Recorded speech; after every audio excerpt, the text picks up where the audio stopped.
হাদিসে আছে আল্লাহর কোনো বান্দা যখন তওবা করে আল্লাহ তখন ফেরেশতাদেরকে বলে, আমার ফেরেশতারা 7 আসমান আর জান্নাত সাজিয়ে দাও। ফেরেশতারা জান্নাত সাজায়, আসমান সাজায়। ফেরেশতারা ডেকে বলে, রব্বুল আলামিন কি হলো যে কারণে আসমান সাজাইলেন, জান্নাত সাজাইলেন? রব্বুল আলামিন তখন বলে, আসলাহাল আবদু মাওলাহু, এক ভেগে যাওয়া গোলাম আজকে তার মনিবের সাথে সম্পর্ক ঠিক করে দিয়েছে। আল্লাহ বলে, আমার এক গোলাম আমার থেকে ভাইগে গেছিল রে, অনেকদিন ওই আমারে সেজদা দেয় নাই, আজকে দিছে।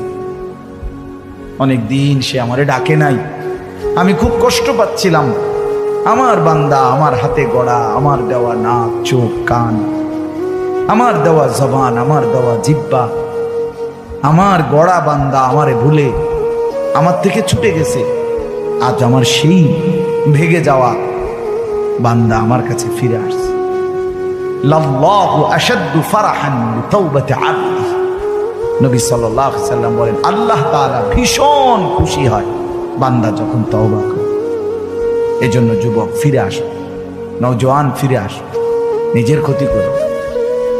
আমি প্রত্যেক দিন বলি, ভাইয়া তুমি মরে গেলে হ্যাঁ পৃথিবীর কিচ্ছু আসবে, এই বন্ধুরা ধোকা ধোকা।